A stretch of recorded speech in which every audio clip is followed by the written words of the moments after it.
Alors bonjour et bienvenue dans cette nouvelle vidéo. Dans cette vidéo, je voulais vous parler d'un concept que j'ai imaginé, hein. Je ne sais pas si quelqu'un d'autre y a pensé avant moi, mais chez Adobe, il existe un regroupement en fait de tous leurs logiciels Adobe qui s'appelait la Creative Suite, maintenant qui s'appelle le Creative Cloud, et qui regroupe sous forme d'un abonnement payant par mois tous les logiciels de Adobe. Comme on peut le voir ici, Adobe Premiere, After Effects, Audition, bon c'est pas le plus connu, ceux-là c'est un peu, bon c'est pas franchement les plus connus, mais sinon bah, Photoshop, Illustrator, InDesign et Photoshop Sketch qui est un Photoshop un peu allégé pour le dessin, pour l'illustration avec tablette graphique genre Wacom. Il y en a aussi d'autres, hein. Il y a plein de petits logiciels qui se sont greffés. Mais moi, je voulais parler de ce concept, en fait, de regrouper dans un même système, en fait, plusieurs logiciels graphiques d'univers différents, comme Photoshop pour tout ce qui est retouche photo, tout ce qui est digital painting, Illustrator pour le dessin vectoriel, et l'illustration, le montage vidéo avec Adobe Premiere, les effets spéciaux avec After Effects. InDesign pour tout ce qui est mise en page, impression, publication numérique. Qu'est-ce qu'il y a d'autre? Lightroom pour tout ce qui est photo. Ouais, d'ailleurs, ça, je l'ai oublié, ça, dans ce que je vais faire. Parce qu'en fait, l'idée que j'avais, c'était de faire la même chose, mais avec des logiciels open source. Des logiciels principalement open source à 90% et quelques logiciels gratuits. Et même aller plus loin que le concept, hein. Donc il y a Dreamweaver pour la création de sites internet, mais bon, je pense qu'il est de moins en moins utilisé. Celui-ci, il garde parce que historiquement, il était dedans. Bon, après, ça, c'est d'autres systèmes pour présenter son travail, tout ça, j'en parlerai pas. Donc, on va commencer par quoi on va commencer? On va commencer par Illustrator. Donc Illustrator, c'est un logiciel de dessin vectoriel. Donc là, ça met un peu de temps. J'ai ouvert plein de pages justement pour tous les avoir, pour pas en oublier. Plein d'onglets. Euh, donc Illustrator permet de faire du dessin numérique, enfin du dessin vectoriel. Donc d'utiliser des courbes, contrairement aux pixels, donc ça permet de faire du dessin. En fait, on peut agrandir l'image autant qu'on veut, on perdra pas en résolution, parce que ça fonctionne sous forme de vecteurs et pas sous forme de petits pixels les uns à la suite des autres. Ça prend les coordonnées d'un point, les coordonnées d'un autre point, et ça trace le vecteur, hein. Donc ça a des avantages et des inconvénients, ce type de dessin. L'inconvénient, c'est qu'on pourra moins voir de choses réalistes, genre des photos, genre faire de l'illustration avec pas mal d'ombrage, en fait. Mais on aura beaucoup plus des choses avec des aplats de couleurs. Après, bon, ça n'empêche qu'il y en a qui arrivent quand même à faire des choses comme celle-ci, où vous voyez, on a quand même des nuances de couleurs. Mais bon, principalement le dessin vectoriel, c'est fait pour faire ce type de représentation. Et donc en gratuit, pour reprendre le dessin vectoriel, on a Inkscape. Alors oui, il y a un truc, c'est que souvent les logiciels payants présentent beaucoup mieux, hein. Leur site présente beaucoup mieux que les logiciels open source. C'est un peu ça le bas qui blesse avec le logiciel open source, c'est que la présentation des logiciels n'est pas terrible. Mais ça n'enlève pas aux possibilités de ce logiciel. Donc c'est Inkscape, hein, l'équivalent open source. Un peu de mal à marcher internet là. Bon bref, voilà, le site d'Inkscape, inkscape.org. Donc on a, donc c'était pas le plus connu, hein. On a Photoshop. Donc Photoshop qui sert pour la photo, qui sert pour le dessin numérique, qui sert pour plein de choses, le plus connu. Il y a plein de broches, il y a plein de... Voilà. Hein. Je dis pas que les logiciels que je propose vont complètement remplacer Adobe Premiere, parce qu'il y a une énorme communauté derrière, c'est utilisé depuis longtemps. Voilà, ça va pas changer les logiciels, mais je propose juste une alternative et un groupement de logiciels qui pourrait être l'alternative à cette Creative Suite. Donc on a dans un premier temps, on a GIMP. C'est un des plus connus en open source pour tout ce qui est tout ce que peut faire en fait ce que peut faire Photoshop, hein. Vous voyez le digital painting, vous voyez la retouche photo, vous voyez même la création d'icônes. Alors il y en a, ils aiment pas GIMP, hein, parce qu'ils trouvent un peu au niveau de l'interface, il est pas top top. Mais voilà, il a le mérite d'exister. Il existe depuis des années et des années, hein, je crois depuis 97, hein, donc ça date un peu. Et donc, ce qu'on aurait aussi, ce serait plus le côté digital painting de GIMP, ce serait le logiciel Krita, hein, qui coûte pas, hein, 620 €, hein, ça c'est les donations, hein, voilà. Donc, vous voyez, ça ce serait vraiment l'équivalent. Vous voyez qu'on peut faire énormément de choses en illustration. Ça c'est une illustration de David Revoisse, un illustrateur français qui est un des fers de lance en fait du développement de ce logiciel-là, qui met en place des campagnes de financement, de campagnes de dons pour pouvoir financer ce logiciel open source. Et il y a toute une partie qu'on a dans Adobe qui est la formation. Et ici, vous voyez on a aussi une partie formation gratuite, hein. Ils se sont adaptés par rapport à... Vous voyez, il y a toute une partie quand même formation gratuite, mais aussi une partie don, forcément, parce que ces logiciels-là fonctionnent sous forme de dons avec beaucoup de développeurs bénévoles, hein. Donc voilà, ça a le mérite. Si vous avez envie de donner, vous pouvez toujours, hein. Mais voilà, donc ça, ce serait Krita. Et il y en aurait un autre, un peu dans un autre domaine. J'essaie de le retrouver avec mes petites icônes, c'est un peu dur. Voilà, c'est celui-là. C'est MindPaint. Alors MindPaint, c'est un peu comme Krita, sauf qu'il a la particularité d'avoir un canevas infini. C'est comme si on avait une feuille infinie. On zoome, on dézoome, on peut se déplacer. Et on a quasiment une feuille infinie, donc il n'y a pas de limite à la créativité. Si on a envie de faire quelque chose, on ne sait pas jusqu'à où on a envie d'aller, on utilise en fait ce système de canevas infini qui est très bien. Alors après, des fois, ça peut avoir un intérêt d'avoir une limite, ça permet de limiter sa création. Mais lorsqu'on fait du croquis, du dessin, du sketching, quoi, oui, voilà, du croquis, d'avoir un canevas où on peut zoomer, dézoomer, avec plein de types de broches aussi, des pinceaux, on le voit pas, hein. C'est pareil, c'est toujours le problème avec les logiciels open source, ils ont un peu de mal à mettre en valeur leurs produits, hein. Mais voilà, un outil en complément de Krita, en complément de GIMP pour le dessin. Qu'est-ce qu'on a d'autre? Eh ben on a Mischef, c'est un peu le pendant payant de MindPaint, hein, c'est un peu le même système, c'est un canevas infini. Vous voyez, Infinite Canvas, et on a une version gratuite, hein, dans laquelle on a les outils essentiels et le canevas infini. Voilà. Parfait pour mettre ses idées, pour mettre sur papier ses idées en gros, et pour faire des croquis infinis, quoi, endless croquis. Voilà. Puis, on a une version payante avec quelques couleurs différentes, quelques presets en plus, et puis la possibilité d'exporter en format Photoshop. Donc voilà, donc je vais fermer, hein, pour pas perdre, je vais fermer les autres.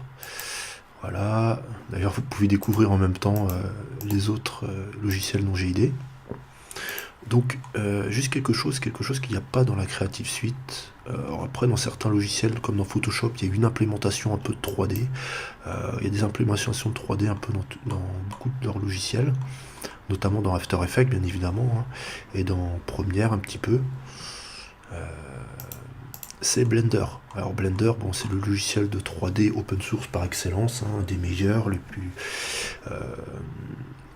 qui existe depuis le plus longtemps, et quasiment indétrônable, hein, en termes de logiciel open source, hein. Il a une énorme communauté, il a des développeurs permanents qui travaillent tous les jours pour ce logiciel-là, hein, par le biais de dons, par le biais de différentes choses, par le biais de vente de clés USB et de systèmes de formation.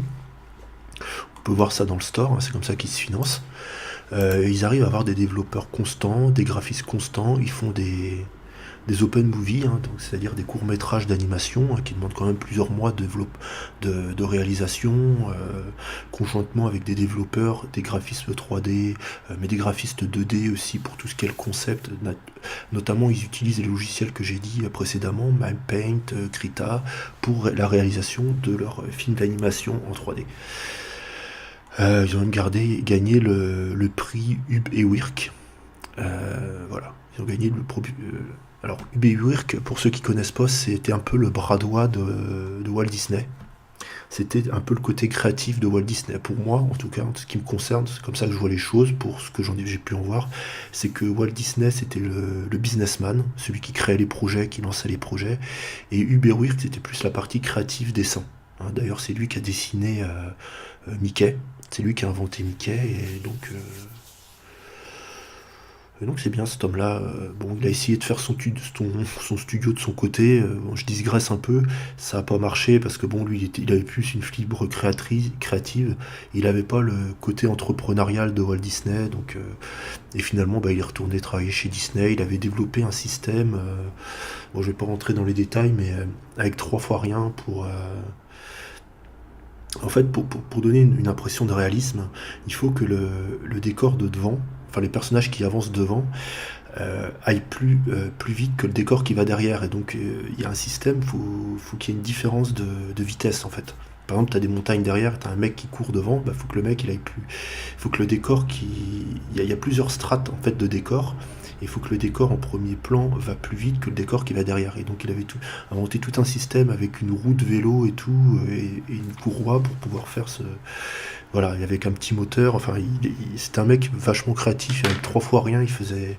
Enfin, même ça se voyait à l'époque, ça a été des premiers à implémenter le dessin animé couleur, avec des techniques au début, avec seulement 2 couleurs. Enfin, bon, voilà. Je pourrais. Voilà. Il y aura beaucoup de choses à en dire sur cette personne. Quelqu'un qui a été un des pionniers de l'animation 2D. De l'animation de l'animation dessinée d'ailleurs. Bon, bref. Voilà, je reviens à mes moutons. Mais c'est intéressant quand même. C'est intéressant. Voilà, donc Blender, qui est un logiciel d'animation 3D, de graphisme, voilà, on peut aller voir les features, donc les caractéristiques, donc le rendu, la modélisation, l'animation, le VFX, donc les effets spéciaux. Donc là, on rejoint un peu After Effects, hein. On rejoint même complètement la simulation pour l'industrie. Il y a différentes choses comme le système Bullet qui permet le système de gravité en fait. Voilà, ça peut servir pour la simulation, notamment la simulation de crash d'avion, hein. C'est quoi ça? Tout un système pour la production. Enfin la possibilité de créer des jeux vidéo directement dans Blender. Mais bon, ça c'est. Dans la nouvelle version, ils vont l'enlever ça. Et donc il y a d'autres projets à côté qui. Ça va disparaître, hein. D'ailleurs, ils mettent depreciated. Voilà. Ouais. Donc ça, ils vont l'enlever. L'édition vidéo, donc on en revient à Adobe Premiere, hein. Rien qu'en un logiciel déjà, on a déjà quasiment notre Creative Suite, la possibilité de faire des scripts. On peut faire des scripts dans tous ces logiciels-là pour les étendre, même dans tous les logiciels, même dans AutoCAD. J'utilise AutoCAD tous les jours. D'ailleurs, ce qui est un peu frustrant, c'est que dans la version light, on peut pas faire de script. Il faut la version complète d'AutoCAD pour faire du script. Et ça me fait un peu chier. Voilà. Et la possibilité de customiser entièrement les fenêtres. On peut customiser Blender comme on veut, changer les raccourcis clavier, changer les fenêtres. On peut tout bousculer dans le logiciel. On peut tout bousculer, c'est génial à ce niveau-là. D'ailleurs, il va falloir que je reprenne ma chaîne Blender Coach. Bon bref, ça c'est autre chose. Et ils en sont à la version 2.8 qui est expérimentale depuis plus d'1 an, mais qui va être quelque chose de génial, quoi. Donc Blender. Donc on va rester dans l'édition de vidéo, là j'en parlais juste à la fin de Blender avec KDN Live, qui est un logiciel d'édition de vidéo qui était disponible uniquement pour Linux pendant longtemps, et maintenant il a une version Windows. Donc c'est plutôt pas mal, hein, c'est un bon éditeur de vidéo. Donc on va vite faire voir les fonctionnalités. On va les passer rapidement en revue parce que j'ai d'autres logiciels à vous montrer. Vous voyez, logiciel montage multipiste, comme beaucoup, il utilise FFmpeg qui est quelque chose qui est un format d'édition de vidéo très, très puissant, une bibliothèque en fait, qui peut être utilisée dans la programmation, qui fonctionne sous le système de script. On tape une ligne de commande et on peut faire de l'édition de vidéo comme ça, sous forme de script. Par exemple, on veut diviser notre vidéo en deux, on dira FFmpeg vidéo divisé par 2 en gros, quoi. Après, bon, il y a des scripts bien particuliers, mais on peut aussi faire des captures d'écran avec FFmpeg. On peut faire, je pourrais utiliser, si ça se trouve, le logiciel que j'utilise, Movavi Video Suite, pour capturer l'écran, il utilise FFmpeg, hein. C'est quelque chose de totalement open source que beaucoup de logiciels utilisent. Voilà, donc l'interface configurable et raccourcie, donc comme Blender, on peut changer tous les raccourcis, on peut tout changer, on peut faire des titres en 2D, comme dans Blender aussi d'ailleurs, de nombreux effets de transition, hein, donc c'est bien, l'analyse audio-vidéo, voilà, donc il y a plein de choses, Donc il n'a pas à rougir, je pense, devant Adobe Premiere, hein, si on regarde vite fait Adobe Premiere. Ah, cette vidéo là va être un peu longue, mais c'est une idée que j'avais eue il y a quelques années. J'avais pas fait la vidéo et là je me suis dit je vais me lancer. Et pareil, la vidéo je la fais en impro, comme ça me permet de faire la vidéo, de la lancer, comme ça j'ai lancé l'idée. C'est important de lancer l'idée. Je pourrais faire une vidéo plus construite après, mais déjà j'avais envie de lancer l'idée, cette idée, ce concept que j'ai eu, quoi. Donc ça qui est un peu chiant, c'est bien leur truc, mais tous les outils vidéo. Donc forcément, bon, après, c'est vrai que l'open source c'est peut-être un peu bidouillatoire. Faudra peut-être prendre un peu d'un logiciel, un peu de Blender, un peu de celui-là pour pouvoir faire les choses. C'est peut-être un peu plus bidouillatoire, quoique ça s'arrange énormément dans ce domaine-là, mais voilà. Hein, ce genre d'animation d'ailleurs peut être faite avec Blender, hein, parce que comme je dis souvent, qui peut le plus peut le moins. Donc si on peut faire de la 3D avec Blender, on peut aussi faire de la 2D, hein. Voilà. Donc voilà, là on a tous les systèmes toutes les formations dans Blender. Il y a les livres, il y a le Blender Cloud aussi. Voilà. Qui est un gros système de formation qui équivaut en fait au système de formation de la Creative Suite. Voilà, je vais très rapidement, parce que j'ai encore plein de choses à présenter. Là, c'est vraiment un gros tour d'horizon que j'ai envie de faire. Même si je digresse un peu, j'ai envie de faire un gros tour d'horizon. Même si je sens que je vais perdre beaucoup de personnes dans cette vidéo-là, voilà. Je la fais un peu à ma façon. Donc, OpenShoot, hein, donc, qui est un logiciel plus pour les débutants dans l'édition de vidéos, donc beaucoup plus simple, hein, que KDN Live. Ça c'est simple, voilà, on place les choses, vous voyez, voilà, on peut déplacer très simplement. Il mise sur la simplicité, vous voyez, on prend les éléments ici, on les place en bas, on coupe comme on veut, voilà. Et c'est aussi un logiciel qui était disponible que sur Linux et que maintenant qui est disponible sur Windows. Alors peut-être de façon un peu buggée, hein, je vous cache pas que bon, pareil pour KDN Live, hein, je l'ai un peu utilisé, bon, c'est de l'open source, hein, voilà, c'est un peu le problème avec l'open source. On peut aussi mettre de la 3D, mais la dernière fois que j'ai essayé de mettre de la 3D avec celui-là, ça buguait, hein. Puis bon, le truc un peu négatif, c'est que ça a été programmé avec Python, donc ça bug un peu, c'est un peu lent, quoi. Voilà, hein, bon. Alors, je peux parler d'un logiciel qui a l'air génial, que je connais pas, hein. C'est un logiciel professionnel qui est une version gratuite. D'ailleurs, la version gratuite n'a pas l'air de rougir devant la version payante, hein. La version gratuite a déjà énormément de choses. Notamment, je le connais pas, mais j'ai vu des vidéos avec des professionnels qui en parlaient. Là, il y a l'air d'avoir plein de. Mais je connais pas cet outil, donc je vais pas vous dire. Hein, mais ça a l'air d'être un outil vraiment très pro, hein. Là, bon. C'est du pro, hein, c'est du pro. Ce logiciel là c'est vraiment du pro, incrustation puissante, on peut même faire de la peinture vectorielle dedans. Je viens de le découvrir tout de suite. La rotoscopie, qui est un système où on redessine chaque partie, c'est à dire qu'on prend une vidéo image par image et on redessine par dessus. Et là apparemment il y a un système qui permet de le faire un peu plus de façon automatique. Je sais que dans Blender il y avait un système pour ça, quelqu'un qui avait développé un add-on. Alors c'est ça aussi qui est génial dans Blender, c'est que il y a plein de gens qui développent des add-ons, hein. C'est aussi vrai pour la Creative Suite, hein. Il y a plein de gens qui développent des brosses, des trucs, enfin pas mal de fonctionnalités, mais voilà. Pour dire qu'il y a beaucoup d'effervescence aussi bien dans l'open source que dans la Creative Suite, hein.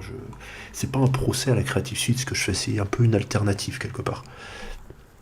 Proposer une alternative. D'ailleurs, je pense sérieusement m'abonner à la Creative Suite, hein. Donc c'est pas du tout pour les casser ou quoi que ce soit, hein. Alors Scribus, alors oui, alors d'abord on va parler InDesign. Donc InDesign qui est un des logiciels les plus utilisés dans... On va revenir, photo, vidéo, marketing, non, photo, vidéo, photographie, design, on va revenir. Création prototypage, donc là ce serait vraiment InDesign. Je sais pas si on parlait d'InDesign.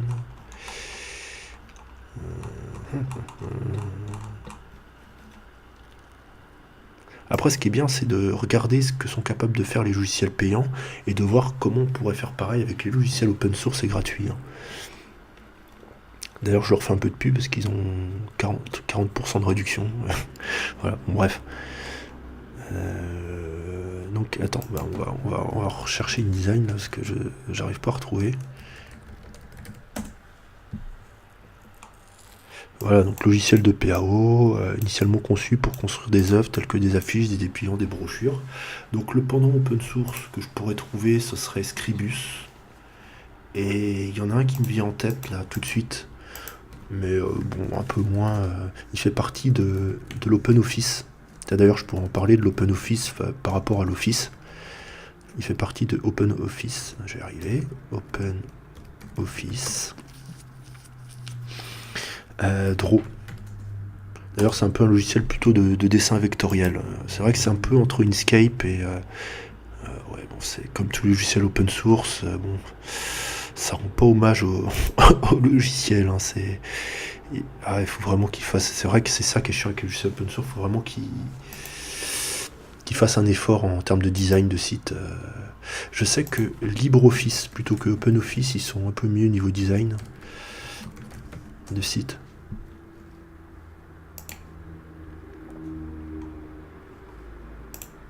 Oh putain, 21 minutes. Donc, découvrir. Donc là, on va essayer de découvrir Draw. Donc Draw, logiciel accrocheur, voilà, document accrocheur, document graphique. Il permet de faire des diagrammes. C'est pareil, c'est que du mode texte, il n'y a pas d'image, quoi. C'est ça qui manque, c'est ça vraiment. Tiens, copie d'écran. Ah, ils ont vraiment un effort à faire à ce niveau-là. Ouais, bon, bah voilà. Mais bon, ça reste quand même un outil assez simple d'utilisation. Draw, ça permet de faire des petites choses, des petits graphismes, ça peut être intéressant. Voilà. Donc où j'en étais, oui, donc le mieux ce serait Scribus quand même. Donc les différentes créations faites avec Scribus. Vous voyez, des magazines pour OpenOffice d'ailleurs. Des fiches de matériel, comme vous pouvez le voir ici. Des designs de boîtes. Enfin, il y a différentes choses qui ont été faites avec Scribus. Donc c'est le pendant de InDesign. Alors, Lightwork, donc ça c'est un logiciel d'édition de vidéos, pareil, qui était utilisé de façon professionnelle, qui maintenant est devenu open source. Et logiciel très bien, mais très compliqué. Hein. J'ai essayé de l'utiliser, ça fonctionne sous un système de rack dans lequel on met nos vidéos, on incorpore des racks dans d'autres racks, donc c'est un peu compliqué, c'est vraiment pour faire du montage de films, du montage ultra complexe. Et donc, bon, c'est un logiciel compliqué, mais avec énormément de particules, qui permet de faire énormément de choses. Hein. Ils mettent simple et intuitif, bon, peut-être dans les nouvelles versions, mais moi la version que j'avais c'était pas trop simple et intuitif. Hein. Enfin, j'ai pas trouvé moi après. Mais bon voilà, ça a été utilisé dans pas mal de films. Boost tout puissant, Le Loup de Wall Street, le film avec Mr Bean, je sais plus, Scream. C'était quoi John? Oui, c'était John English, c'était une parodie de James Bond. Ça a été utilisé dans le montage de Pulp Fiction, donc c'est un logiciel qui a qui est assez vieux, quoi, parce que Pulp Fiction, je crois que c'est 93, 94 ou 95, enfin dans ces eaux-là, quoi. Pareil pour le professeur Folding. Et donc voilà, il est utilisé dans beaucoup de productions. Il est utilisé, enfin, il est optimisé pour YouTube, pour Vimeo, pour voilà, donc c'est un bon logiciel quand même. On peut voir différentes comparaisons entre les. Il a aussi des versions payantes. Hein. Vous voyez qu'avec la version gratuite, on peut se porter pour YouTube, il y a quand même pas mal d'exports. C'est principalement au niveau de l'export que ça se fait, mais la version gratuite est très bien, hein, bien que compliquée à utiliser. Donc il y a aussi, alors là je connais pas, alors je le connais pas énormément ce logiciel-là, donc je vais pas pouvoir dire si c'est exactement pareil, mais Audition, qui est un peu une station de travail, enfin il voit ça un peu comme une station de travail audio, donc très intéressant, ça permet la création de podcasts, adaptation de musique, réparation, restauration d'effets audio, enregistrer, monter et intégrer des clips musicaux, voilà, enfin, il permet de faire énormément de choses. D'ailleurs, permet de faire des clips musicaux en collaboration avec Adobe Premiere. Avec Premiere, et aussi Premiere permet d'incorporer des trucs d'After Effects. Enfin, il y a une vraie liaison entre les logiciels. C'est ce qui va manquer dans les logiciels que je vous dis ici, c'est qu'il y a pas, c'est pas regroupé autant, c'est pas aussi bien harmonisé. Moi, ce que j'ai pu trouver, alors je sais pas si c'est exactement ça, mais par exemple pour les podcasts, il y a Audacity qui permet de faire pas mal d'enregistrements, qui permet de couper, de rajouter des effets, qui permet de faire pas mal de choses à ce niveau-là. Alors je sais pas s'il fait de la musique celui-là comme Cubase ou des choses comme ça, mais il y a aussi Linux Music Studio, hein, qui est un logiciel de création musicale. Donc il permet de produire sa propre musique sur ordinateur, d'utiliser des claviers maîtres comme moi j'ai. Moi j'ai un Novation, voilà, un clavier maître pour pouvoir faire de la musique, mais on peut aussi faire de la musique uniquement avec l'ordinateur. Voilà, il y a pas mal de choses. Pour la création musicale, vous voyez, avec plusieurs pistes, on peut utiliser le piano, il y a plein d'effets, quoi. On peut rajouter plein d'effets. On peut ajouter aussi des pianos numériques. Après, je suis pas super calé dans ce domaine-là, mais bon, voilà. Logiciel de musique, ce que ne fait pas Audition. Voilà. Donc ensuite, donc ça j'en ai parlé, Blender j'en ai parlé, lui j'en ai parlé, Scribus j'en ai parlé, Audition j'en ai parlé. Donc le sujet là que je pense qui est un peu dépassé maintenant, c'est Dreamweaver.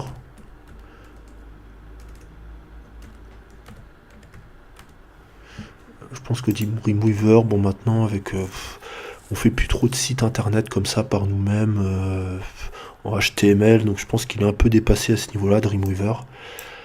Les sites sont faits d'une autre façon maintenant. Je pense que les sites internet c'est beaucoup fait avec des CMS, avec WordPress ou même maintenant on crée plus trop de sites internet. On travaille beaucoup plus sur les plateformes, on publie sur des plateformes, hein. Donc ça se fait beaucoup moins les sites internet. Mais ce que j'ai pu trouver, bien qu'il soit encore assez vieux et plus trop développé, c'est NVU qui permet, comme permet de le faire Dreamweaver, de créer un site internet de façon visuelle, c'est-à-dire on ajoute des éléments, par exemple on prend une image, on la pose là, on rajoute la zone de texte ici, on rajoute l'image, on compose le site comme on a envie de le composer, quoi. C'est pareil, il est assez vieux, et puis quand on voit la façon dont il a été fait, ce site-là, il n'est même pas sécurisé. Bon. Voilà. Donc un autre logiciel qui celui-ci est un peu mieux présenté d'ailleurs, très très très, voilà, ils ont besoin d'ailleurs de gens qui maintiennent le site, hein, mais il est très très bien fait leur site internet, c'est Natreon, qui est un logiciel de compositing et de création d'effets spéciaux pour les films, qui ici est dans la lignée d'After Effects. Complètement dans la lignée d'After Effects, mais en gratuit, en open source, hein. Donc il permet de faire des trackers, donc c'est de mettre des trackers dans la vidéo et d'intégrer des éléments 3D qui vont suivre la vidéo. Par exemple ici, vous voyez l'appareil qu'il y a sur l'œil de l'homme et qui va, en fonction qui va bouger la tête, en fait l'appareil va bouger avec lui, mais dans la 3D, il permet de faire du rotoscoping, hein, donc ce qu'on a vu tout à l'heure, c'est-à-dire redessiner, créer des layers, par exemple sur un personnage qui bouge, le détecter et puis pouvoir rajouter des effets sur lui et pas sur le fond, en fait, pas sur le décor, des effets de fond vert qui permettent de faire énormément de choses. Voilà. Alors je sais que Gmic ici c'était un add-on à GIMP qui permettait de rajouter des effets spéciaux. Donc là c'est pour voilà le processus image processing, donc la modification d'image. Et donc c'est aussi quelque chose qui est utilisé dans Natreon. Après je sais pas comment... Natron peut-être plus, parce que c'est un logiciel français, hein, on va dire Natron. Donc voilà, donc un logiciel qui se ramène à After Effects. Et le final, donc ça c'est un logiciel, je pense pas qu'Adobe là capture. Je pense pas qu'ils aient de logiciel enregistrement d'écran. Si ils ont. Ouais, je crois que j'avais vu ça du coin de l'œil, mais si ils ont des logiciels de capture, voilà. Adobe Capture Production dès le départ. Voilà, de e-learning, voilà, c'est un logiciel de capture qui fait pas partie de la Creative Suite, je pense pas. Quoique, attends, on va regarder en bas. Si, il doit quand même en faire partie, je pense. Si, de toute façon, quand t'as la créative, t'as tout, quoi.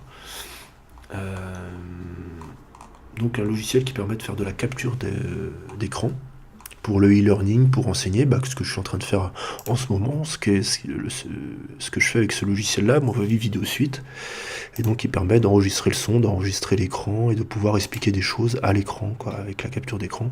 Donc là, moi j'ai un logiciel qui est pas open source, mais qui est gratuit, parce que ici, je pense qu'avec ce logiciel-là, alors je suis pas sûr, capturer facilement le contenu, ajouter des boutons, l'interactivité, voilà, c'est exactement ça. Ce logiciel-là qui a une version payante, une version gratuite, mais la version gratuite, elle a quasiment toutes les fonctions de la version payante, hein, pour l'avoir testé, qui permet, comme le permet ce logiciel-là, et comme le permet aussi le logiciel payant Camtasia Studio,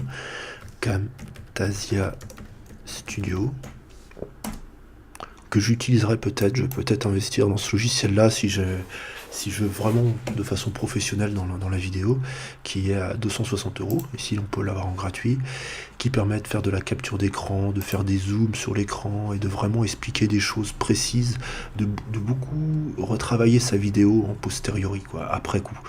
Ce que ne permet pas de faire un logiciel comme un logiciel gratuit qui s'appelle Cam Studio. Lui, il permet pas de le faire, hein. Il permet juste de filmer. Après, si on a envie d'éditer la vidéo, on peut l'éditer avec un logiciel d'édition de vidéo, hein. Ne permet pas de le faire aussi Open Broadcast Software, qui permet de faire de la capture, qui permet quand même quelques petites éditions, mais plus en direct. Plus faire des éditions en direct. Mais il permet aussi de produire des vidéos, hein. Il permet pas que de faire des lives. Donc voilà, donc il permet d'enregistrer la caméra, d'enregistrer le son, de modifier, de rajouter des éléments, rajouter des boutons, même un effet de fond vert, il permet de rajouter de l'interactivité, hein. Voilà, bon, après ça dépend, ça c'est si on insère notre vidéo dans un site internet, des quiz, de vraiment faire du e-learning, hein. Et même des outils pour les enfants, voilà, donc permet de faire tout ce que permet de faire ce logiciel-là d'Adobe. Donc voilà, donc j'ai à peu près fait le tour, hein. J'ai mis une demi-heure à peu près à faire tout ce tour. Là, voilà, je tenais à faire cette vidéo-là, ce premier jet.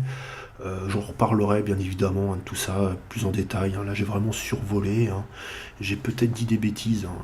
N'hésitez pas à me dire dans les commentaires si j'ai dit des bêtises, hein. Bien évidemment, je suis ouvert à la critique constructive, hein. Donc n'hésitez pas à me dire si j'ai dit des bêtises, hein, notamment dans Blender, notamment dans les logiciels que je connaissais pas.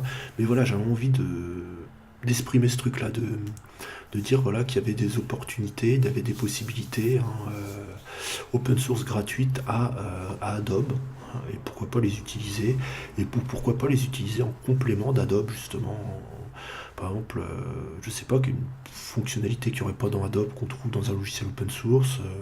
Bon, après, c'est vrai que c'est bien d'avoir un logiciel et de ne pas sortir de ce logiciel-là, mais des fois c'est bien d'aller voir ailleurs, ça permet d'être plus créatif, je pense. Ça permet de voir les choses différemment, ça permet... voilà. Donc merci d'avoir regardé cette vidéo, n'hésitez pas à me dire ce que vous en avez pensé, et puis à très bientôt pour une prochaine vidéo, dans tous les styles que je fais, les vidéos face cam, les vidéos où je vais décrire un peu toute ma création graphique, et ce type de vidéo où je présente un peu des produits open source, et peut-être des produits et des vidéos d'Adobe si j'investis dans la Creative Suite, hein. D'ailleurs il y a une offre promotionnelle en ce moment. Mais il faut faire attention, c'est au mois, c'est TTC, c'est promotionnel, mais c'est pour 1 an. Là, ils ne disent pas, hein. Mais attention, ça va bientôt expirer, machin. Voilà. Allez. Ciao.